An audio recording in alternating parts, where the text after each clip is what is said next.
Yeah. All right. How's everybody doing? Hope you're all doing good. Just got done with the holidays, bringing in a new year, so I'm pretty excited to be make some more videos for you. I've been really busy lately, so I haven't had a whole lot of time to do that. I'm sure you noticed this. Yeah, it's really cold in my shop. It's about 35 degrees in here right now. I got the heat going, so I apologize if you can hear the heat. Right now in Buffalo, it's about 9 degrees, and the wind chill is out in the negatives. But it's really cold in here, so bear with me. At least you can't see my breath, so that's a good sign. So it's not too cold, right? So today I'm making a video just kind of talking about one of these techniques I use to get kind of like the odd shapes. Like all your projects are going to have like an odd shape somewhere, and it's just a really matter of figuring out how you need to work that foam to achieve that look that you're looking for. So what I'm going to be talking about is these earmuffs on Optimus Prime. Really odd shape. You could probably carve that out of like some foam insulation or something, whatever you want to do. That's one way you can do it. The way I did it was I actually I used heat and molded some 1/4 inch foam. So let's go ahead and talk a little bit about what I use. So for the foam, I'm using this is 1/4 inch foam. You can use 3/8, which is basically your standard size for your tiles. It's a little harder to work the 3/8 stuff because you have to heat it up longer. But you can work it. I choose the 1/4 inch though because it's a lot easier to mold with the heat, and it's also it holds its shape just as good as the 3/8. So that's what I'm going to be going with, is a 1/4 inch. You're going to need a heat gun. You're going to need something for your circle, whatever it is that you're doing. I use the contact cement. It's perfect size for what I'm looking for. And then I used a socket for the inner circle on that. And I'm sure you've already noticed I have a bottle of scotch sitting on my workbench. That's not for drinking. I don't drink scotch when I'm working on projects. I only drink beer. This scotch is actually what I form my piece of foam over, and I'll show you how. And really, it doesn't matter. It doesn't have to be scotch or anything like that. You can use whatever you have, vodka, scotch, whiskey, whatever it is, whatever that shape is that you're looking for. Just use that, and I'll show you how to do that here in a second. So without any further ado, I'll bring you in for a closer look.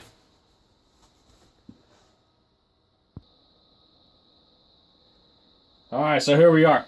I've already went ahead and I used my contact cement, traced out the outer circle. I got that cut out already, so that one's good to go. And like I said,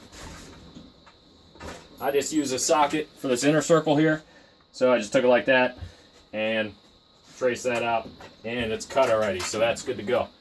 So let's go ahead and remove our centerpiece here.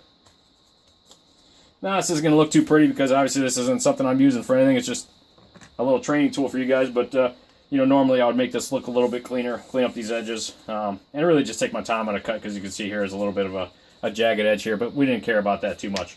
So let's go ahead and get your bottle of scotch, whiskey, whatever it is. Just make sure it's going to fit over that. Okay, you can see it's going to fit perfectly, which is good. I'm hoping that the cold in here doesn't affect this, because this bottle right now is really cold, but we'll see what happens here. So let's go ahead and take our heat gun here. And let's just start heating this foam up.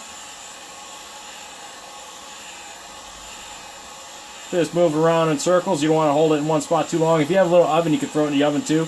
I haven't tried it, but I know some people do that, which actually would probably work really well too. But you just want to keep moving this around. You don't want to hold it on there too long. And watch your hands too, because this will get hot. You don't want to burn yourself.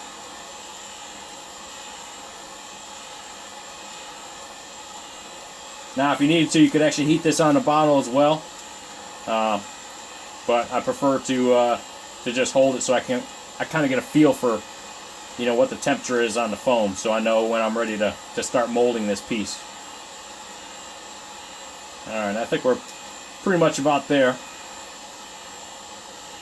All right, so let's go ahead and turn this off, and then you're just going to take that, place it over it, and then just bend it. Bend it right around.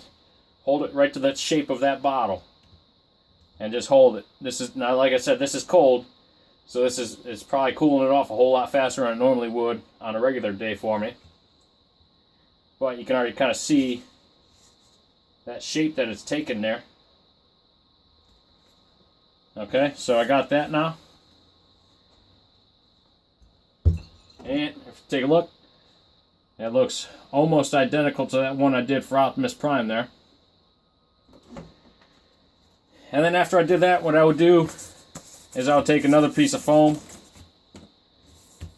and I would use some contact cement and I would glue that down on there. Obviously, it would be cut to the right shape, but glue that piece on there like that, and then you could trim it out, make it match that, sand it, whatever you want to do with it.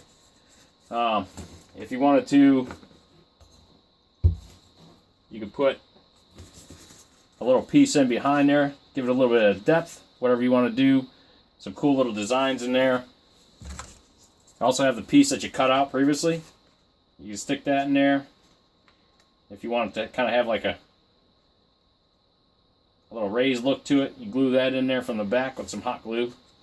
But yeah, that's really about it. You can see it's holding the shape pretty well. Like I said, it's a little cold in here, so it didn't work as good as I wanted it to. But you know, I would probably just run this thing over that again. But I'm not going to keep you on the video for that much longer. So, but yeah, that's it.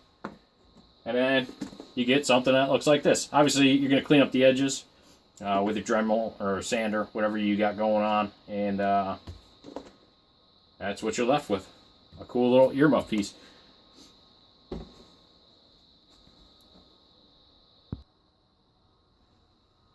Alright, so that's all we got for that. Making that earmuff piece out of that 1/4 inch foam. Hopefully you guys like that. Hopefully you use it and it helps you out in your next project. I also wanted to touch on a couple more things, just a couple other ways that I get, angles for doing certain things, or, if I have like a piece that's rounded or something like that. It's really hard to kind of figure stuff out, like this angle on Optimus's head here on his little mohawk piece, right? Like, if I were just to try and figure that out with nothing to help me out, it would be really hard to do that. So what I like to do is I'll get like a scrap piece of aluminum here, and I'll basically just, bend it to the form that I want, and I'll be able to use that to then trace that pattern out onto a piece of foam or whatever it is. Cut that piece out, whatever it may be, but just something as simple as that will really help you out with, getting those rounded angle pieces or whatever it may be, and just make it look that much cleaner. And then another tool that I like to have handy for getting like actual angles is this little bad boy here. And you basically just take this thing, find the angle you want, tighten it down, and then you'll be able to take that and trace that onto your foam, and get those hard to find angles.